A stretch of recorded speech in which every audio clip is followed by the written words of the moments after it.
Om Namo Bhagavate Vasudevaya. Om Namo Bhagavate Vasudevaya. Om Namo Bhagavate Vasudevaya. Om Namo Bhagavate Vasudevaya. Om Namo Bhagavate Vasudevaya. Hare Krishna, dear devotees, good morning. It's April 7th, 2024. My name is Parampara Das. Quick search, I found a few volumes. I didn't find the first one. This is volume, Okay, actually number 3, I found, okay. I have on my phone. I'll just read it. as you wish. My phone, still not my phone. Okay, so we're today, we're not gonna read Bhagavad Gita or Srimad Bhagavatam or Chaitanya Charitamrita. I'm gonna read we're gonna read from a biography of Srila Prabhupada's Lilamrita uh, about Srila Prabhupada. I thought today I was prepared. I accepted the invitation to give class, to lead class in discussion, and I wasn't feeling you know proper or in a good place to preach Srimad Bhagavatam, Chaitanya Charitamrita, or Srimad Bhagavatam, but I thought I do have something to share, and so I'm not thinking myself on the Vyasadeva, on the Vyasasan today. I'm thinking myself just here sharing, and as a devotee struggling, or aspiring devotee struggling with the all the material defects in this material world. And so yeah, we will read from uh, the Lilamrita, Srila Prabhupada's Lilamrita, which I don't have any too much particular reason to pick that. There's many biographies, or I don't have too much reason. I have some familiarity with it, and with reading it and everything like that. So that's why I'm reading from it today.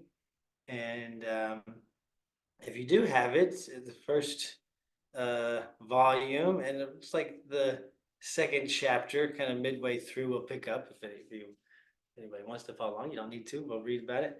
And so I was thinking, what led me here is I've actually lately been like diving a little bit into Christianity, especially Jesus's pastimes, and also it's interesting the early church history, the early formation of Christianity, and so there's lots of parallels. So first we'll start with Prabhupada's pronouns. Nama Om Vishnu Padaya Krishna Prastaya Bhutale Srimate Bhaktivedanta Swami Niti Namane Namaste Sarasvati Deve Gauravani Pracharne Nirvashesha Sunyavadi Paschatya Satarne. So there's many parallels between Jesus and Srila Prabhupada, and they're also very different, very different. Uh, and but there's a lot to glean from, like, at least I appreciate some comparative analysis, especially in this what's most interesting to me right now is this early formation of what we now know as Christianity, and because so in Christianity, Jesus was on the planet, so to speak, uh, like we like to say with Srila Prabhupada. So when Jesus Christ was on the planet, then he had some disciples, and between 12 up to 12 that we really famous and we know about, up to 70, or perhaps more. 70 might be lesser known, and then perhaps more.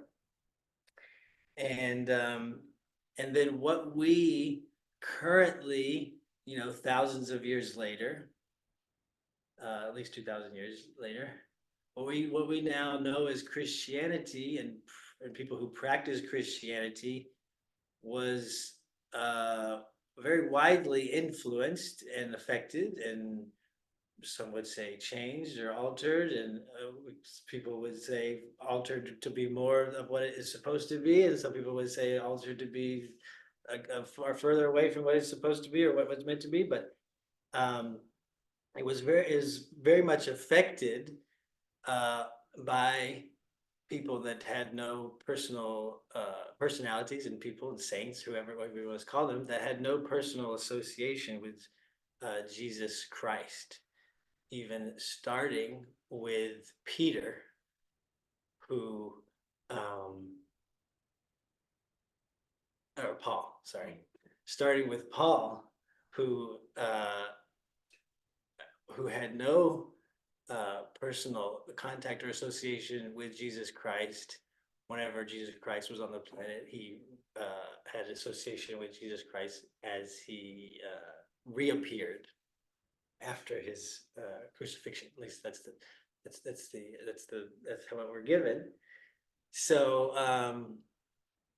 so I don't want to get too lost in the details about the Christianity, because, but it's interesting to me. But so starting right away, and you know, not to, there's differing opinions about that, about Paul's influence on Christianity, but much of what we know is Christianity, especially the early Christianity, was affected by Paul. Um, it makes me think of Chaitanya Charitamrita, is given to us by Krishnadas Kaviraj Goswami, who had no personal association with Lord Chaitanya. So so yeah, so I appreciate drawing parallels, but and so starting right away and then continuing on for like much of what is written in the we have from the Bible is was written after Jesus left, and and certainly as the time went on, was decisions were made and things were affected to what we now know as Christianity, all by people other than Christ himself, and even people that had direct association with Jesus Christ. So here we are. Srila Prabhupada came to the West in 1966, 65, 65. 1965. And we're going to read, and this is Lilamrita from over 100 years ago. He was born 1896. So this is, especially for us in America, especially for places like Florida, 100 years ago is ancient history. Um, it's historical. That's worthy of register on historic, registers for national history. So this is um, this time keeps moving on. We have we have um, we have contact with uh, disciples of Srila Prabhupada that had personal and direct association with Srila Prabhupada. And at the same time, they are aging. And so in my lifetime, I think, I haven't done too much of the calculations, but in my lifetime, I'll be seeing a time when there's no direct, uh, no people, no devotees that had direct personal associations with Srila Prabhupada, certainly. And Srila Prabhupada in his if we can make a clarification, Srila Prabhupada in his pre-1978 form. So that's what I'm talking about. That's what I'm talking about.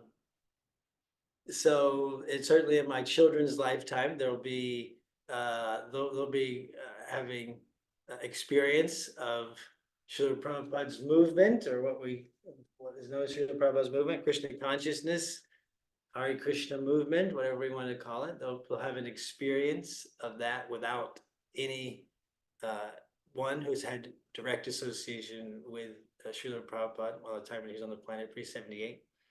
So we're like, so if we're drawing parallels, there's my sense there's a lot to be gleaned from like what happened, early Christianity, as we're moving into that time period away from direct direct contact with Srila Prabhupada, people that directly heard things that he was saying and things like that. The advantage that we have is that so much was recorded. So like, so I talked about the similarities and differences between Srila Prabhupada and Jesus. And one big difference is their age. Like, so we mostly worship and associate and glorify with Srila Prabhupada in his like form as a seventies, as a 70-year-old man, and a man, a devote, yeah, a man. We don't want to call this spiritual master like a man, like a regular man. At the same time, he is um, taking this form like a 70-year-old man in his 70s. So we mostly associate with that form and glorify that form.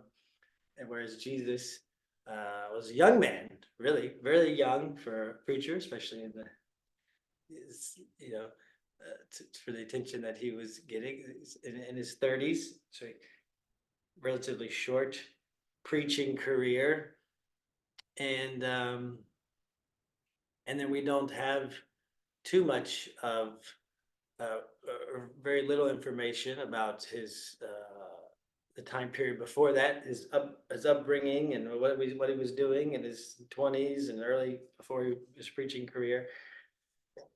So, but Srila Prabhupada, we have so much. That's what we're going to read today. We're going to read so much of his life history, and then during his preaching service, then we have so much recorded, so much audio and video and books, so many books that he directly wrote. With Jesus, we're dealing with accounts, people, his disciples writing, and then much writing happening even hundreds of years later. What to speak of, here we are, 50 something years after Srila Prabhupada left the planet. So, um, so we have that advantage, and still you can see as time is going on that it's becoming it's like, well, maybe there's both things happening, like more things are being revealed as time's going on, so we have maybe there's a sense of like, well, in some cases we're knowing more about what was happening when Srila Prabhupada was on the planet, and more of what happened with Srila Prabhupada in his pastimes. In that case, there's more is being revealed. Um, and maybe we have a better picture of what was happening when Srila Prabhupada was on the planet. In some cases now compared to like in the 1980s or something like that. And on the other side, there's a distance happening where in some cases, some things are much more distorted and much more, or at least different than when Srila Prabhupada was on the planet just 50 years from now. So, um, so anyway, so I wanted to read about. So yeah, and so there's these different parallels between Jesus and Srila Prabhupada, and so some people say, I've heard that at least from their perspective or from a certain perspective, that uh, one issue with Christianity is whenever at some point, maybe it was right in the very early days after Jesus left, they stopped like following Christ's example or seeing Christ as the way. When Christ was saying, like, "This is the way, this is the only way is through me," that they stopped following Christ's example as a way, as a path, and started, and then the shift became to just worship, only worship, only worship and glorify and stopped seeing Jesus as a like an acharya to follow and to emulate, to seeing that the path that Jesus was on was the path that so so that's something that uh rings true for me, rings true for me to some extent, and it's like something we could be looking at as we're in this age, and that with Srila Prabhupada, that it's not that actually Srila Prabhupada's an acharya, and that so it's when we worship the spiritual master as good as God, and spiritual master is not an ordinary human being. At the same time, spiritual master, pure devotee like Srila Prabhupada is enacting these pastimes, and therefore our benefit, and they're also for us to relate with, and to endeavor to follow in the footsteps, to follow the path that the spiritual master set, the acharya sets, and something to actually aspire to, that this perfection, not that we would be on the same level as Srila Prabhupada, but that's the reason why it's the Acharya, is that it's some example to be followed and to aspire to, and that we should all be endeavoring to reach perfection, reach perfection. So we'll read from, so I thought to read from, like I said, because we mostly focus on Srila Prabhupada. His form is a 70 something year old man, and in that form of a man, of course, it's pure devotee, always self-realized, always perfect, and but similarly, just as like Arjuna on the battlefield with Krishna, Arjuna is a pure devotee, and then but what he's going through on the battlefield of Kurukshetra, like he's enacting those pastimes. It's really for us, and we can relate. We can relate with him, and it's like an example, for us to follow. So similarly, Srila Prabhupada is always a pure devotee, and he went through these pastimes like getting married, going to college, being a college student, dealing with, he was a teenager. He had a teenager experience. Went to the college, they had college friends, we have college friends from our college days, teenage friends, and we have wives and married, and their jobs. He had a job. There's probably days where he wasn't so inspired to get up and go to his job or something. Can imagine. So anyway, I thought to just read from this part, Srila Prabhupada's pastime, Srila Prabhupada's. One disadvantage of the phone is that I've lost my place a couple of times. But so we're gonna start reading, and if anybody has any comments or anything, just welcome to share, or questions or anything like that. And we'll take our time. If anybody has any inspiration. I have a quick question. Just where in the Srila Prabhupada Lilamrita are we reading? So this is the first volume, and it's the second chapter. And I'm just gonna pick up. The first volume is called A Lifetime in Preparation. Lifetime in Preparation, first volume. I've lost where I was going to start, but I will find it.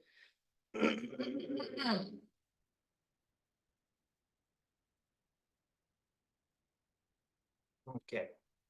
So I appreciate this is like, Srila Prabhupada had a father. And his father was very involved in his life. His father was very much involved in his life and had so many desires and okay, so we'll start reading. So this is where I'm starting. It says during his 4th year at Scottish churches. I don't know. It's maybe a little bit over halfway through that chapter. I don't have any pages, so I don't know what to say. But it's during his 4th year at Scottish churches.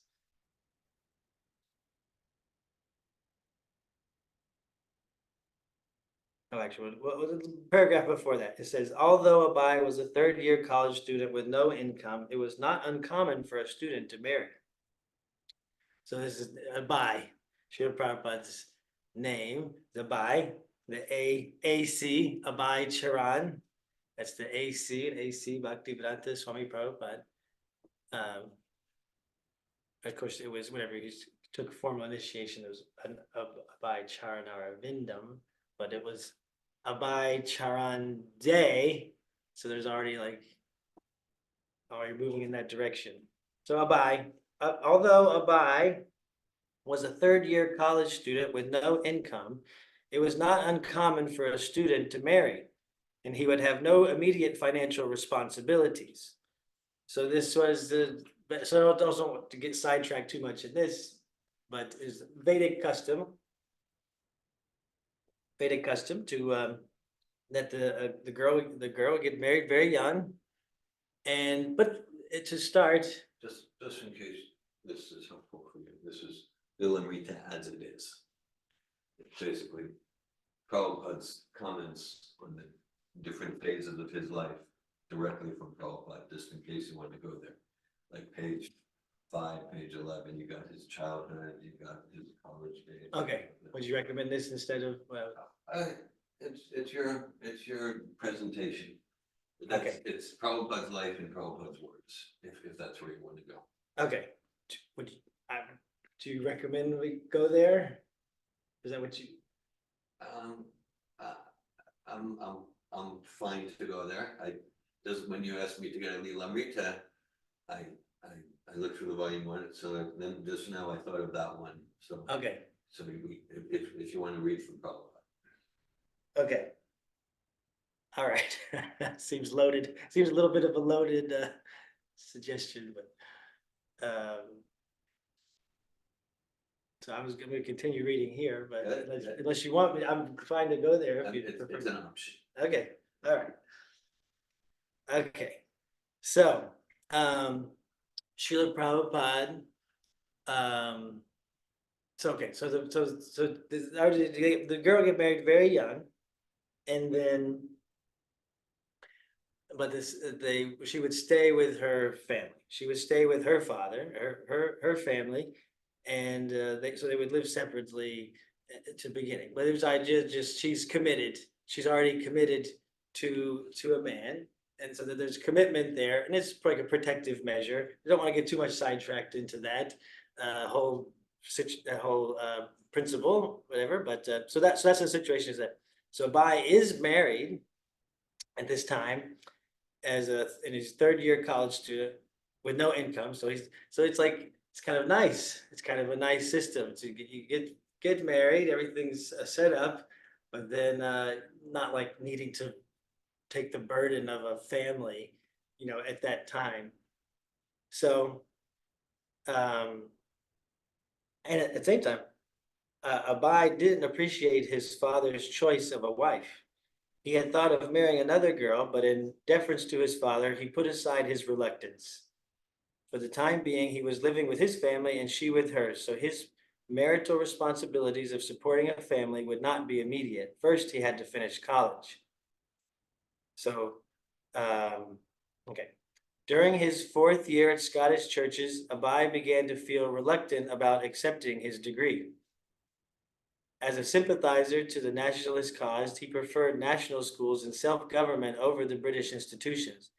but he could see that as yet no such alternatives existed. Gandhi, however, was calling on Indian students to forsake their studies. The foreign-run schools, he said, instilled a slave mentality. They made one no more than a puppet in the hands of the British. Still, a college degree was the basis of a life's career. Abai weighed the choices carefully. Gaur Mohan, so his Gaur Mohan, Srila Prabhupada's father, Srila Prabhupada describes as a pure devotee. You see, Gaur Mohan was very involved with Abai, with Srila Prabhupada's life. Gaur Mohan didn't want Abai to do something he would later regret. He had always tried to plan the best for his son, but Abai was 23 and would have to make this decision for himself. Gaur Mohan thought of the future. The horoscope said his son would be a great religious preacher at age 70, but Gaur Mohan did not expect to live to see it. Still, he had every reason to accept the horoscope as accurate, and he wanted to prepare Abai. He tried to plan things accordingly, but there was no way to guess what Krishna would do. Everything depended on Krishna, and Krishna was above nationalism, above planning and the laws of astrology, and above the desires of a modest cloth merchant aspiring to make his son a pure devotee of Srimati Radharani and a preacher of Srimad Bhagavatam. Although Gaur Mohan had always allowed Abai to do what he wanted, he had also carefully guided him always on the path he knew was best. Now, without interfering with Abai's decision about college, Gaur Mohan set about to arrange good employment for him, regardless of what else might happen. I also appreciate this.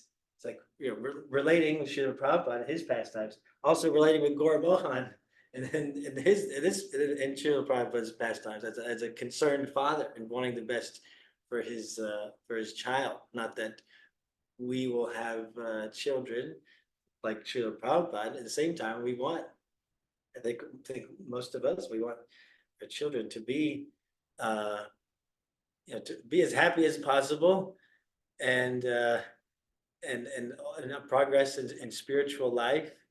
And so like being a pure devotee, that would be ideal for our children. And here's so and still Gaur Mohan's like He's concerned that his son maybe in some youthful enthusiasm for a political cause might do something, and then 10 years later, like, oh, what did I do? I ruined my opportunities. He's concerned. yeah, right. Yeah, and he's arranging, so he's wants his son to be a pure devotee. At the same time, he's like, okay, finish your education, get your college, and arrange for a good job and a wife, and everything like that. So it's all these things that as a parent you want for your children. So in 1920, Abai completed his fourth year of college and took the BA exam. Afterwards, with the ordeal of final examinations behind him, so this is 1920. It's 100 years ago, over 100 years ago. We're talking about it's like I was saying, this is real history for people like me. This is real history. Ancient, a long time ago, ancient history.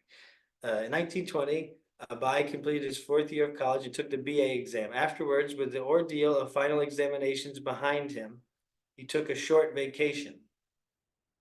So where does he go on vacation? To fulfill a long cherished desire, he traveled alone a day's journey by train to Jagannath Puri. This is from Srila Prabhupada. Every day of my boyhood, I used to think how to go to Jagannath Puri and how to go to Vrindavan. At that time, the fare was for Vrindavan 4 or 5 rupees, and similarly for Jagannath Puri. So I was thinking, when shall I go? I took the first opportunity to go to Jagannath Puri. So that's Prabhupada's finished his school, finishing college. Let's go party, or we'll go on a trip. We can see what his idea of party. Every day of my boyhood, I used to think how to go to Jagannath Puri, how to go to Vrindavan. Yeah. You mind me commenting something? Yeah. Please. It's interesting how Muhammad's father, Gorwan Dev, right? His name? Gaur Mohan Day, In his worries about his prophet's material situation, he is still a pure devotee. Prabhupada a lot of times shares about his Yeah. father, that he is a pure devotee, and about his clarity in his like spiritual dealings with Krishna and everything. But still, he put so much effort in considering Prabhupada's material situation. Right. Yeah, yeah. I'm appreciating that. Reading this little excerpt, this is like, I'm feeling connected with, Gaur Mohan, I'm empathizing with him, his, his experience. Okay, Srila Prabhupada, so he's in Jagannath Puri. He walked along the same broad street where for thousands of years the Rath Yatra procession had passed. In the market, shops displayed small carved and painted wooden murtis of Lord Jagannath. Although it was not Rath Yatra season, tourists were purchasing souvenirs, and in the temple they purchased Jagannath Prasadam. In the Jagannath temple, 56 gigantic offerings of cooked rice and vegetables were presented daily in worship before the deities of Jagannath, Balaram, and Subhadra. Abai entered the temple and saw the deities. On the side altar stood the Murti of Lord Chaitanya in his six-armed form, manifesting himself simultaneously as Krishna, Rama, and the sannyasi Lord Chaitanya. Lord Chaitanya was famous in Puri, where he had spent the last 18 years of his life conducting Hare Krishna Kirtan with his followers and dancing ecstatically at the yearly Rath Yatra as the carts were wheeled along the main road, surrounded by thousands of devotees. Lord Chaitanya had danced and swooned in the ecstasy of his intense love and separation from Lord Krishna. Where's that deity? In the temple? That's what this says Oh, in the Jagannath temple well, on the side altar. On the what? On the side altar. Says that's what this says.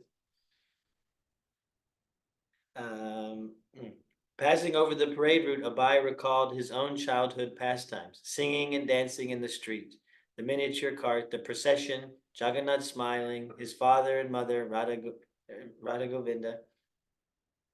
Somehow the fame of Lord Jagannath had inspired him as a child, and it had remained with him all these years.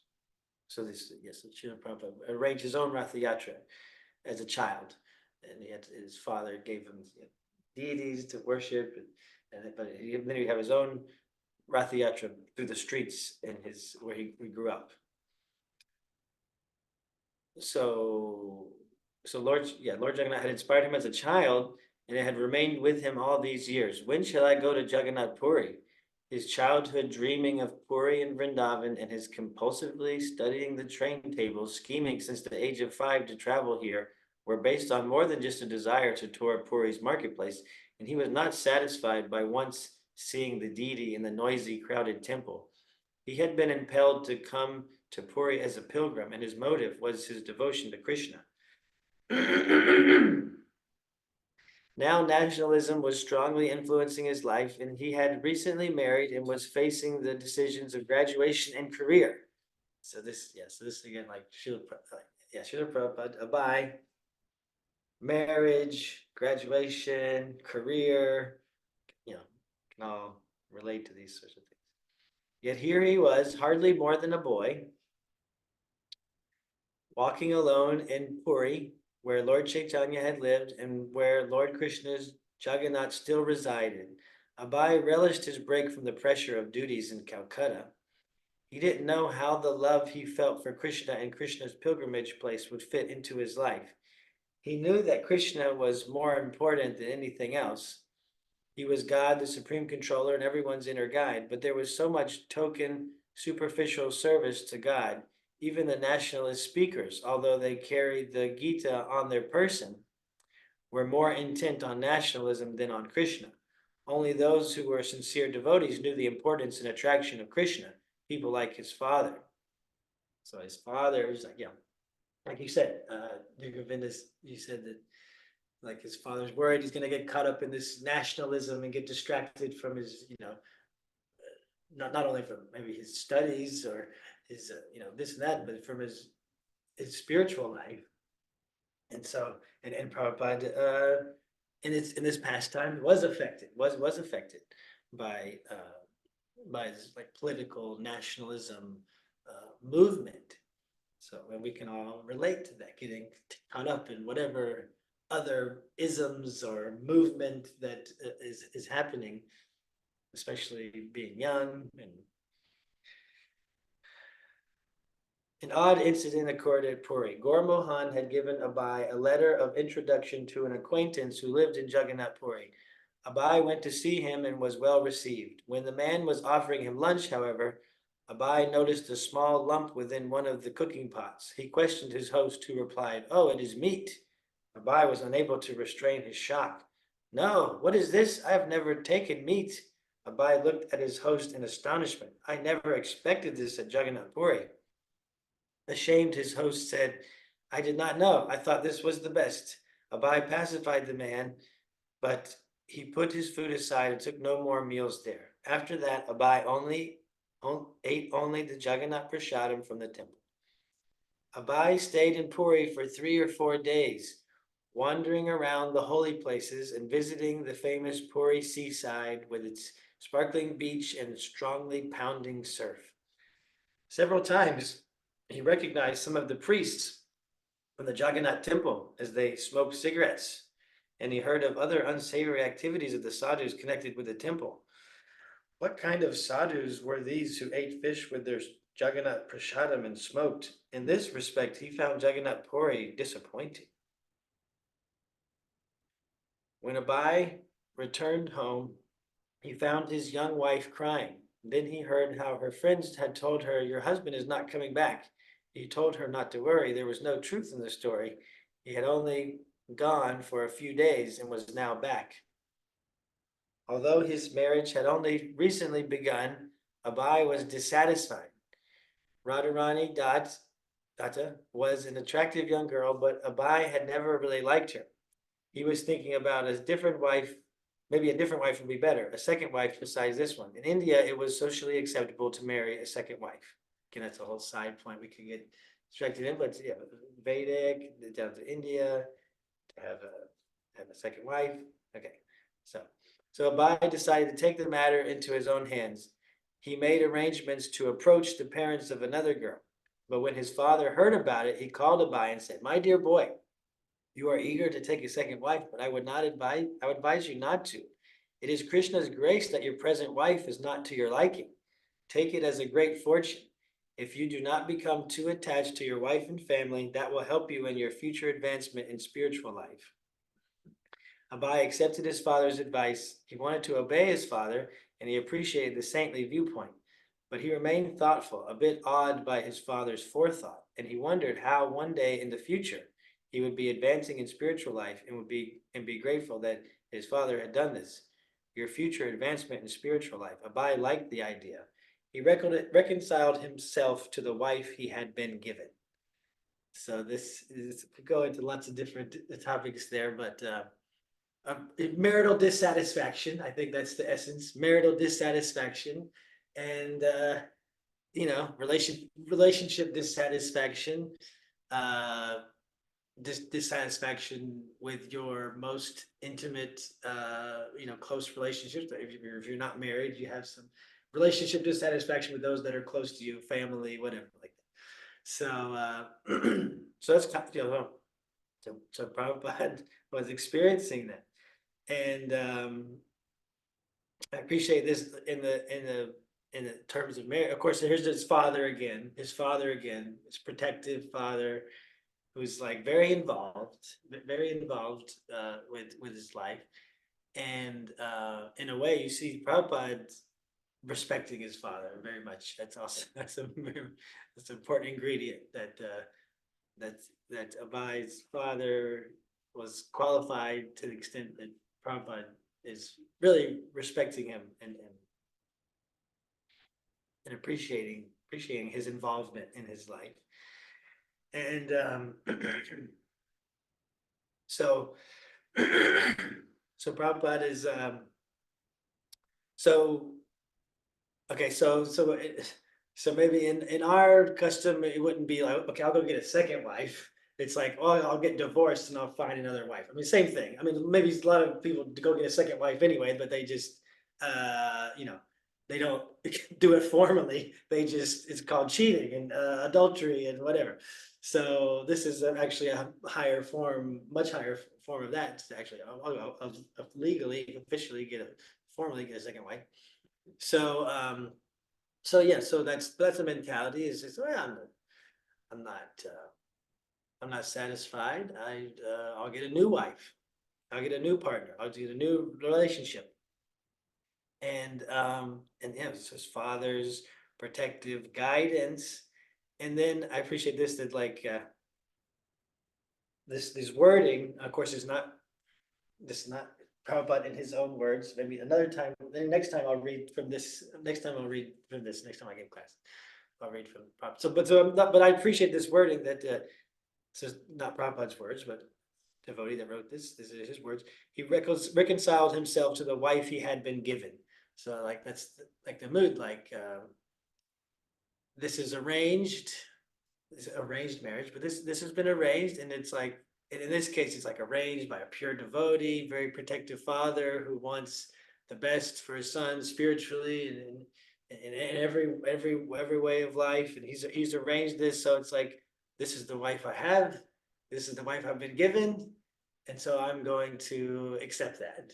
And so like that's, and, that what kind of humility and mood, and also surrender to his father, who's he's trusting, and surrender to Krishna, and that, like, even though we don't have that sort of arrangement here of our marriages, at the same time we can have that same mood, like, well, this is the wife that I was given, this is the husband that I was given, this is who Krishna provided, this is who I got, love the one you're with, choose what you have, and yeah, so it just, and then if you're not satisfied in your relationship, well, like Abai's father, Gormahan says, that's good.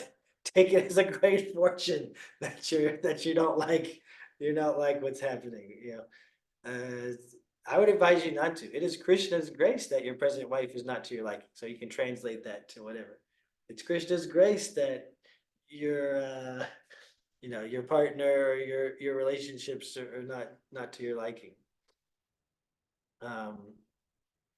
If you do not become too attached to your wife and family, that will help you in your future advancement in spiritual life.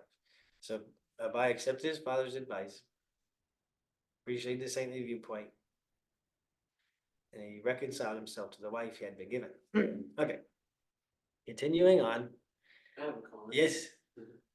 Like, to me personally, more than the polygamy, like I'm more surprised by how just dissatisfaction in family life, it sort of like stands with progress in spiritual. Like that's what I hear. Like that's what I would get from that.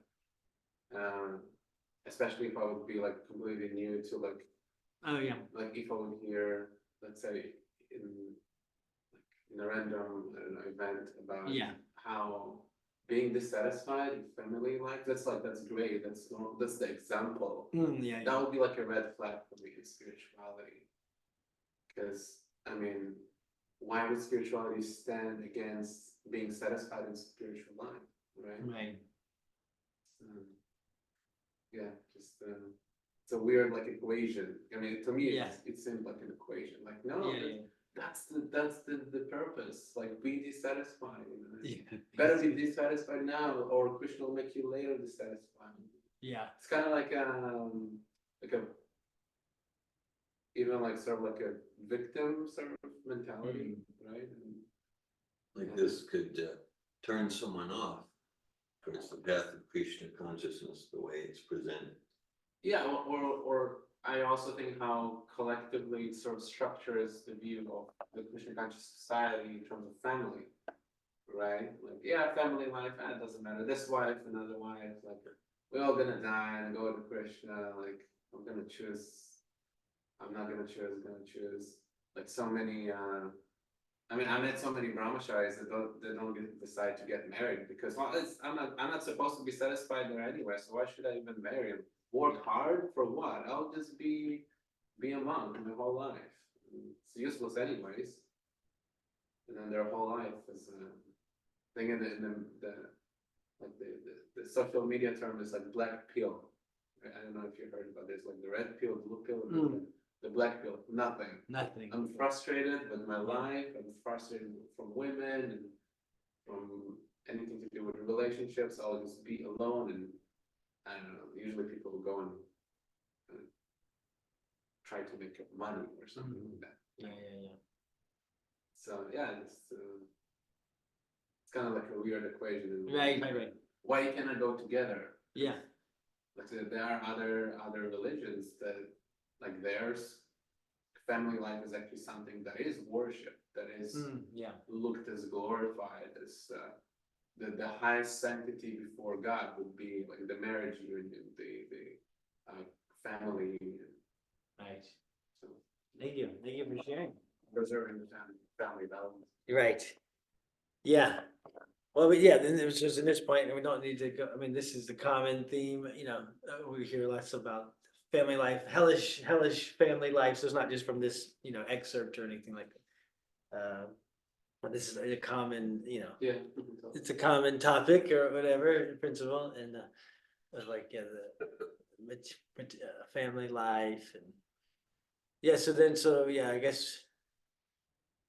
So I appreciate the point about like, especially someone new, is like, well, this doesn't sound very attractive. I want to have a family and I want to be happy with family life. And so to be spiritual, I need to be like, have a miserable family life or something like that. And so I think that's the Grihasta ashram. So Grihasta ashram is glorious. Grihasta ashram is glorious and is like glorified. And I get there is always been some because even like we're talking earlier, I started this conversation about Srila Prabhupada's movement and like the differences and the things, how things have changed. Like we saw like Srila Prabhupada would send like grihasta couples to go and open temples and like You would say that they are better than the sannyasis. they're better than the sannyasis. And then he would and like he wanted like those like especially in like the managerial GBC type positions. It's like it's good for temple presidents. Like it's good if they're yes, husband, wife, and grihastas because make a business dealing with it's acceptable and good for them to be dealing with business and dealing with men and women, not just men. So yeah. So there's Prabhupada's, example of what Prabhupada established, and there's like whatever's going on in the name of Prabhupada, whatever's happening in the society. And but yeah, so Grihasta ashram where God, Krishna is in the center, then that is glorified. And it should be glorified, it should be like idealized and like wanted to attain to. And then my sense is it's like especially when you like mention like other religions that that it's like, well, yeah, maybe there's like a tendency to it's like to stop there, stop there at like family life just for the sake of family life. And then and it's like and then it's like maybe like a ceiling. It's like a ceiling on like what's possible. It's like so like family values. Those are like made ultimate, and then it's like ultimate. What about the transcendental? That's transcendental to family. And Prabhupada talks about like expanding the notion of family, that so it's not just my family or my society or my country, that there's like some transcendental vision, beyond just like the blood family. But so those are some things that come for me. But I appreciate the topic. Anybody else would like to I think that, back to you. So there was a chat there, maybe you already addressed it. When I was looking at the screen. It was just something, but back, Danielle, back to Danielle. Hi, Krishna. I love this topic. It's so present for us in our home ashram and our Grahasta ashram here, Bhakti Oasis. And yeah, like, why do this is a big question. And I struggle too, because when we read from Srila Prabhupada, there is a lot of emphasis placed on celibacy and being in temple service. And those things are very laudable, obviously, and very, very necessary and special, very special. So why do Grahasta ashram? And so I think about it. So we're talking about like disliking being married and having a difficulty in the family life. Like, it's going to be difficult in family life. Obviously, it's going to be difficult in family life. Unlike when you go into temple service as a brahmachari and you love all of your god brothers, and you just love your kirtan leader, and you just love your temple president, and you just love, all of the administrative. No, of course not. There's going to be difficulties. Like, somebody's going to be, putting hair on the soap in the bathroom. There's going to be all sorts of disagreements about which song you're going to play on kirtan, or who's going to play what instrument, or how many murdangas there should be. And, there's who's going to get up in the morning to turn on the lights. Maybe you wanted to turn on the lights. That assignment got assigned to someone else, in the morning. So there's always disagreements. It doesn't matter what family you choose, because if you choose temple family, you're still going to have disagreements. You're still going to have all sorts of discomforts in temple family life. And so I think with Grahasta ashram, the special opportunity is children. The special opportunity is creating more opportunities for Krishna conscious children, for Vaikuntha children to come and to be raised up from infancy, from pre-infancy, from like we're deciding to conceive in Krishna consciousness. Those souls that come that are not hurt by Kali, Kamsa's still sending demons to destroy potential devotees. Like, we're still getting spiritual attacks. And if you and I can create an ashram, a sheltering place for those souls who are coming, and raise them and like give them from inception the opportunity to be strong in Srila Prabhupada's mission, to arm them with Srimad Bhagavatam from day one, they get the special opportunity of becoming so powerful in the movement. They get the opportunity, whatever service they're doing, even if they're just doing accounting, they're going to be so powerful in those services that they're rendering for Srila Prabhupada. So that's the special opportunity of Grahasta ashram. We're the economic engine. We're the ones who are opening temples. We're the ones making sure that the sannyasis have some place to sleep when they're going out on pilgrimages, making sure that there's alms to give. Somebody has to stay home and take care of cows. Somebody has to make sure that there's grains, that there's prasadam to distribute. And so a lot of that service falls onto the economic engine, and to the Grahasta ashram. And it's a huge austerity. And there's a lot of ways in which I think fitting it into the modern day is difficult, and figuring out like, what does this look like, and what's tenable, and like what's, how to really practice these principles. But I think so there's so much beauty in recognizing, yes, we are not always going to be perfectly in love with whoever it is that we're serving with, be it our husband, be it our temple leader, be it our, kirtan leader, being, the person we share a room with at the ashram. There's always going to be disagreements. It's the age of quarrel and unrest. And these are special opportunities for us to quell our egocentric natures and be able to just serve sincerely and simply. And yeah, I think there's more formal arrangements and bonds of matrimony. We can't just switch out our husbands and wives as readily as we could. Kirtan leaders, we could go to different temples if we wanted, but still, I think there's some desire to stay in those places and make sure that we're really doing our due diligence, just try and keep those relationships, and not just leave because we had a disagreement. Like, really try to stay. That principle of closeness through conflict, that's real in every relationship, in every paradigm, whether you're in temple family life or you're in Grahasta ashram. Even as a brahmacharya or a sannyasi, you're going to have those relationships that are difficult. I mean, that just seems like a very like narrow perspective to think I'm not going to get married because I want to make sure that I like my person that I would be serving with. You're not like the person that you're serving with, even if you're not married. It's quarrel and unrest, man. Like, that's the age we're in. It doesn't matter who we're standing next to. We're going to end up disagreeing about what color the sky is sometimes, So the special blessing of Grahasta ashram, in my opinion, is being able to raise Vaikuntha children who are strong in the Lord, and empower them with a special opportunity to serve Srila Prabhupada from inception. Because the children who are raised in the protecting, loving ashrams, they're strong tools for Srila Prabhupada, really, really strong tools, sharp minds. And then being able to create safety and shelter for the elderly, for the people who need rest, for people who want to go to temples, the economic engine. And so those things, they take austerity, it takes concentration, it takes a lot of, I mean, because like you're saying, like it looks better to put on the saffron.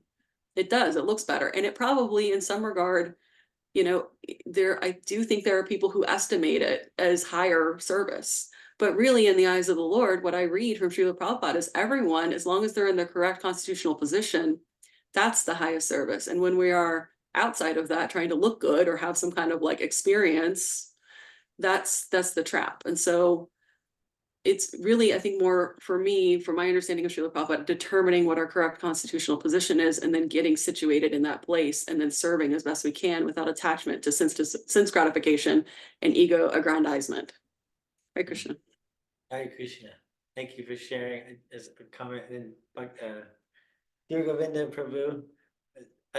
Yeah, just hearing what you're sharing, Danielle, and Ramachandra sharing.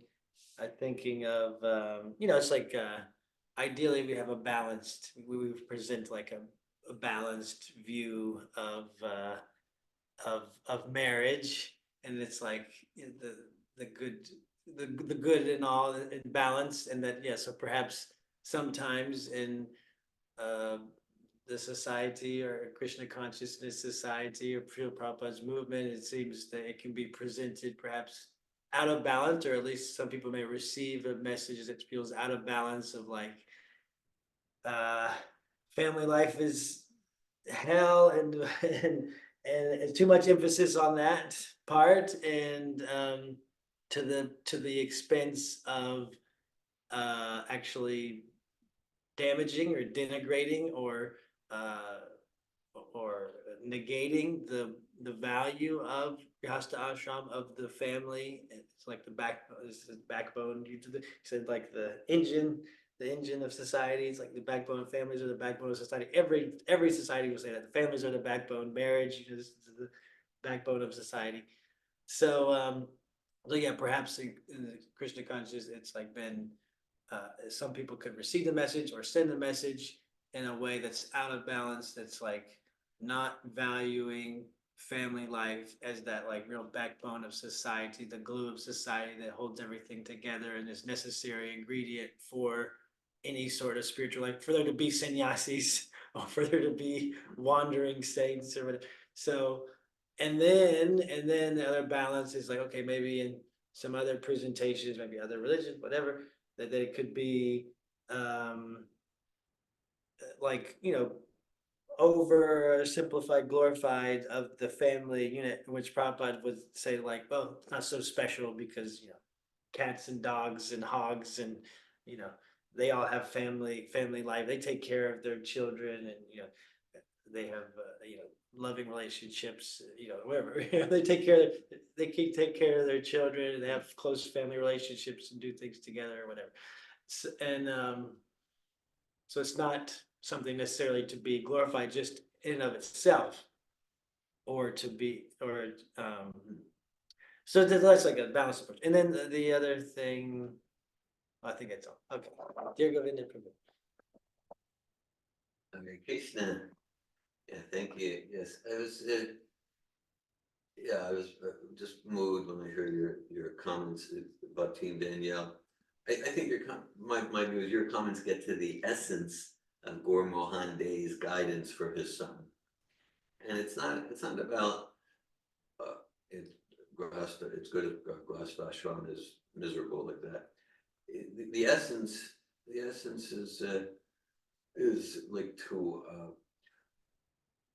to accept the material context, whether in marriage or in our financial life or in our physical health. Accept doesn't mean a hopeless resignation. It means accept the context. And in every material context, as you shared, Daniel, every material context, there's going to be some mixture of material happiness and distress. Within marriage, sometimes it'll be heavenly, and then sometimes more towards the hellish, like that. And the same in any life sphere, any relationship. Again, finances and the career, there's going to be that mixture of happiness and distress. And of course, we endeavor in marriage to create happiness and satisfaction like that. And that to whatever extent that's there or not there, Gurmohan Day is guiding, don't over endeavor to increase the material happiness. Like be responsible, be all Sattvic qualities, be responsible. And there's going to be, and whatever that context is, appreciate it. Be grateful for that context. Whether it's like, this is wonderful material arrangement, or this is not how I would write the script. There's always going to be a mixture. Accept it with gratitude as a Om Purnam, complete and perfect arrangement to increase my enthusiasm to serve Krishna. And I get that's the essence of the guidance Gurmohan Day is giving. And yeah, and your comments on Danielle's comments, yeah, that usually it's like, and yeah, whether it's relatively heavenly or more towards the hellish in a marriage, if the goals are devoid of self-realization and Krishna consciousness, it's cat and dog life. It is. And then that's not grahastha ashram. That's grihamedi. That's grihamedi. And so ashram by definition means a place where spiritual life happens, whether it's a building or a relationship. Ashram means a place where spiritual life happens. And that to the extent that the family is truly an ashram, a grihastha ashram, then that's success. And in that, at every juncture, there's going to be different mixtures of happiness and distress. Of course, let's responsibly endeavor to create a nice situation in all ways, but not to over endeavor and to get, okay, this is a perfect context for me to deepen my inspiration to really create an ashram here. Hare Krishna. Hare Krishna. Yeah, appreciating this topic and, Another one. huh, Is there room for another one? a different one? No, like same around the same topic. Okay, I'll say something and then, cause I wanted to say something about that. And George also, did you? Okay, and George also, okay. So we got time. Well, I was thinking, hearing all these responses, I'm thinking that, it's like, it's kind of a safer, to focus on family life. It's like a kind of a safer, perspective. Cause then, you don't risk, like, cause anytime you introduce like kind of transcendental perspective, that's like, there's a potential that it's gonna be misused or not get it, or it'll be like abused, or like that illusion of transcendence, or false transcendence, or so anyway, it's like safer to like, okay, just focus, have good family life, then you don't risk like the downsides of what we're talking about, of like, then it's like, oh, it becomes denigrated, or it's like, it seems like a negative thing to have to go into family life. And then by giving like the transcendental perspective, then it's like a little riskier. It's riskier in some sense, because then, okay, maybe it's misunderstood, misapplied, not properly. It's like, if I'm not on the, I'm just full of ignorance and passion, and I'm applying this transcendental perspective, then it could be misused or whatever. So The proverbial spiritual bypass. Yeah. Spiritual. So it's like perhaps it's so anyway, that's more of my top, like to have balance, ideally, it's like we're having balance of like meeting ourselves where we're at, and also how we share Krishna consciousness with people, that it's a balance, that we're meeting people where they're at, we're meeting ourselves where we're at, we're coming from a place of realization and honesty and humility and yeah, having that balance. Okay, so we'll do Ramachandra Prabhu and then back to George Prabhu. So back when I was a brahmachari, I met Hansadutta, and I spoke with him about, he actually shared how when Prabhupada was living his body, finishing his pastimes, however we're gonna call it, Prabhupada told him, and it's somewhere there in the transcripts, how he left 50% of his work unfinished, which is Varnashram. And he sort of was asking his disciples, okay, who's gonna do it? Who's gonna do the 50%? And Hansadutta, for some reason, he said, oh, I'm gonna try to do it, Prabhupada. And we spoke about it briefly, and now it somehow it came, I think because of Danielle's sharing, how, yeah, like this is really the backbone, the engine of Varnashram, the Grihastha ashram, right? Economically, but more, I think more than that, and it's more than just like an economical engine, it's a cultural engine. And Prabhupada calls Krishna consciousness in his early writings, he calls it a cult, not in a negative connotation, cult in the form of culture. Because the Brahmachari ashram on itself is a very isolated, it meant to be a very isolated space, right? You meet people only for programs. Yeah. You cultivate relationships in a very sterile circumstance, right? So where's the culture? It's a temple culture. There's no natural engine of social structure, which is according to this memory that Hansadutta shared with me.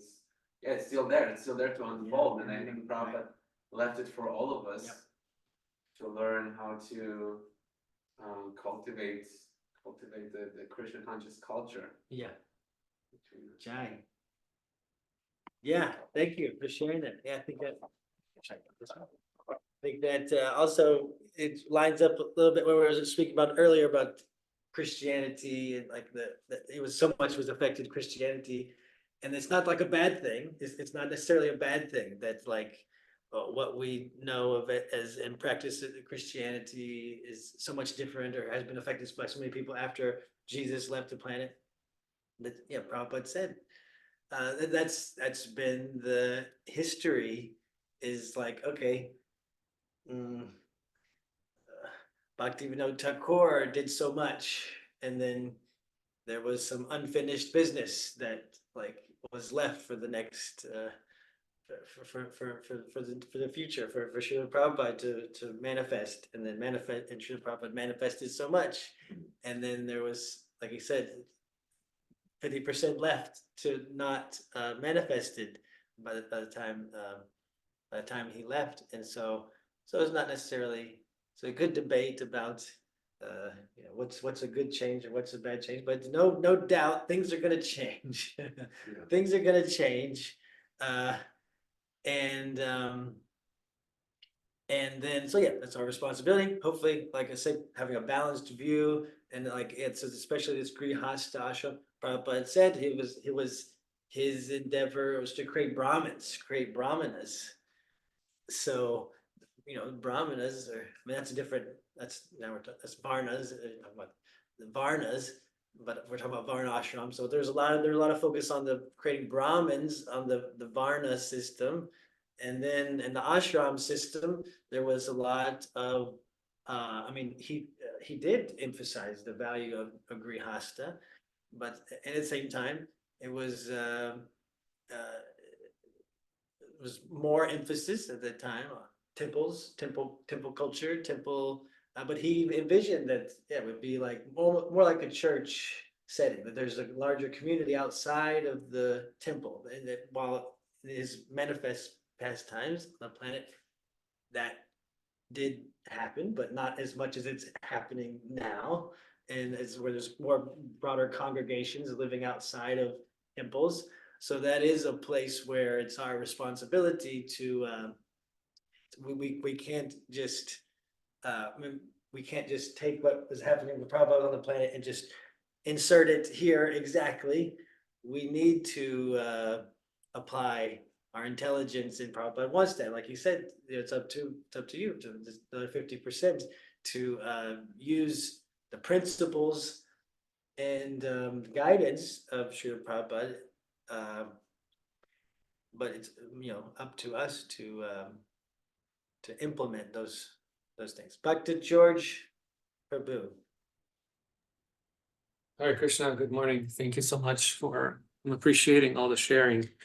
Particularly, I really enjoyed hearing dear Govinda say that an ashram is a place where spiritual life happens. I find it very relating to what Prabhupada's dad, Gohan Mohan Dey, was saying to Prabhupada here, to not become too attached to your wife and family. That will help you in your future advancement in spiritual life. And incidentally, since we've stopped at this paragraph, I was staring at the cover of the book that we're reading from, and I'm showing it here on the screen for everyone. It's essentially Bhakti Siddhanta Sarasvati. It's like it looks like initiation of Srila Prabhupada, like a painting of it, where he's giving him the japa beads. And it's interesting, we stopped at the topic of marriage, and there's this image here with initiation that I've been staring at for the last 20 minutes or so. And I'm reminded of this conversation we just had recently with Nitya Gopal Das, where he recounted his experience to us of initiation. Danielle and I are eager. We were eager even when you all got initiated.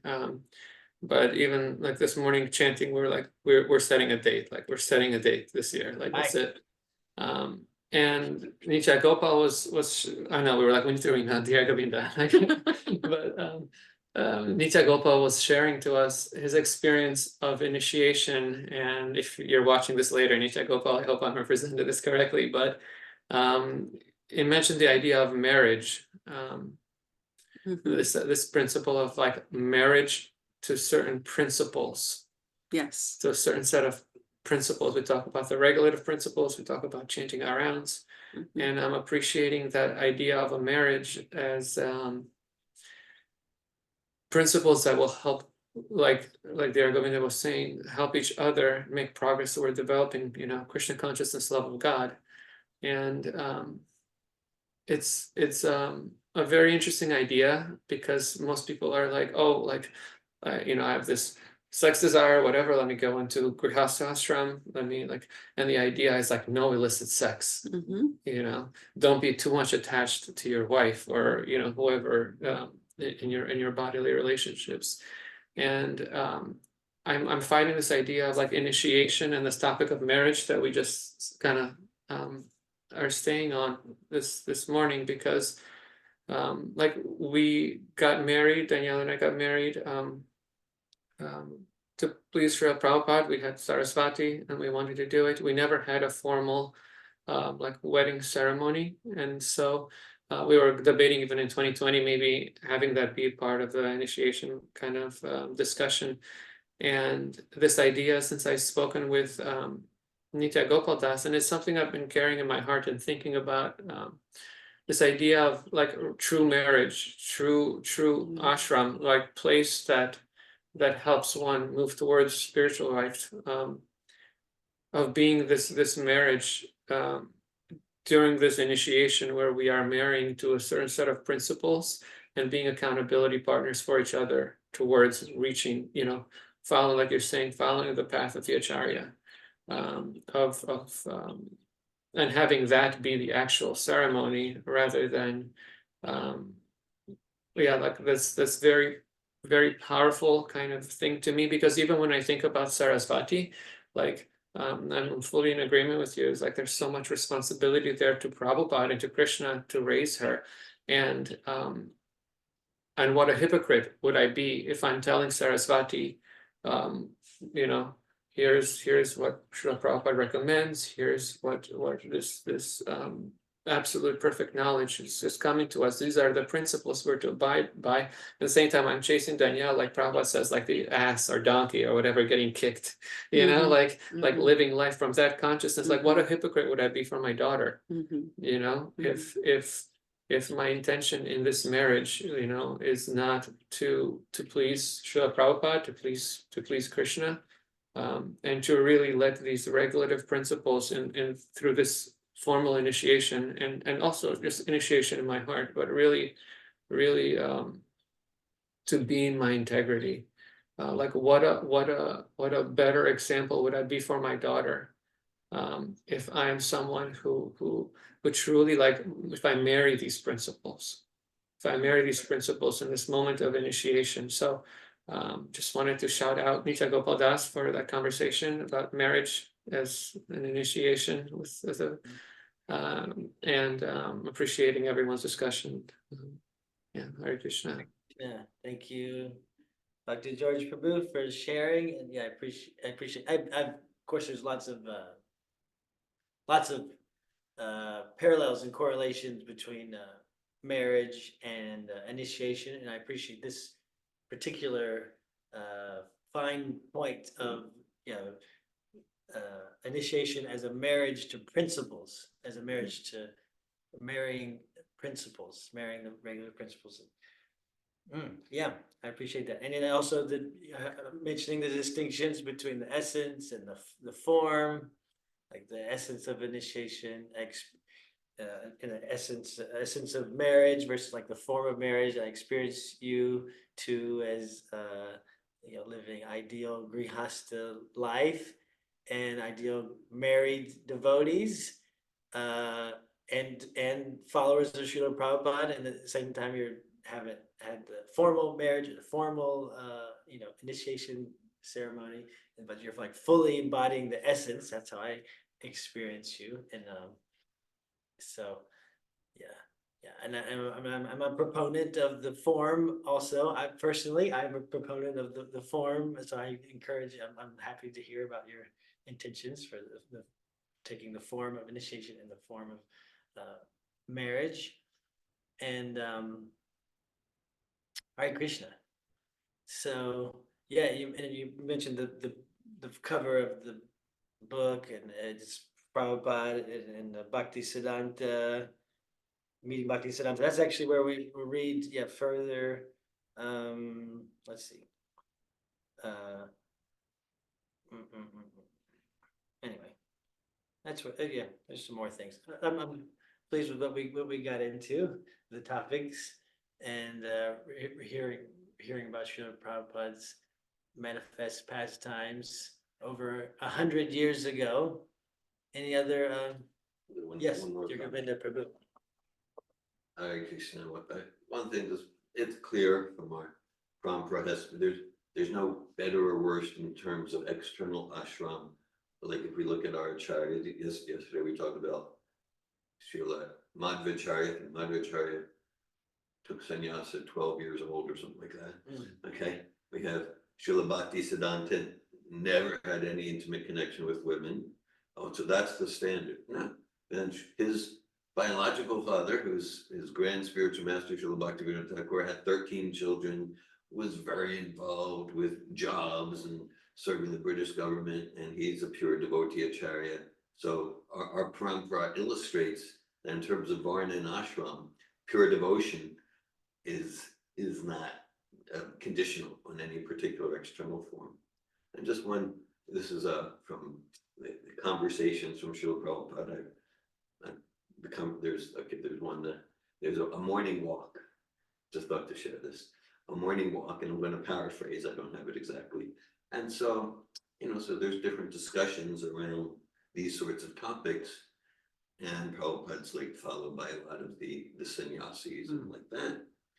And so one of the sannyasis makes some comment He would always be followed closely by the sannyasis. There was even like a seniority, like who could get so close to Prabhupada, even those morning walks, like. Yeah, Sannyasis would not want yeah, if they're not in the temple, you don't get to go so close to Prabhupada. right, right. And then if you look at pictures of that, often there's one woman sort of in the background, and that's usually Vishaka, because she was the official photographer. So she got to be on a lot of those walks. And so one of the sannyasis made what might be regarded as like one of those disparaging comments about family life and women, like that. So Srila Prabhupada stopped and he turns to him. Well, he sort of turns to the whole group. He said, and Prabhupada's in a joking mood, and there's truth in humor. So he turns to kind of the whole group. He says, just see, no women would, no woman would accept him. And so now he's negative towards all women. Look, he was trying to get some women to attract him. He couldn't succeed. Now he's negative towards all women. Everyone laughed and they kept walking. Just wanted to share. It's a pastime of Srila Prabhupada on a morning walk. Okay. Hare Krishna. Hare Krishna. Okay, thank you all for your attendance and presence and listening.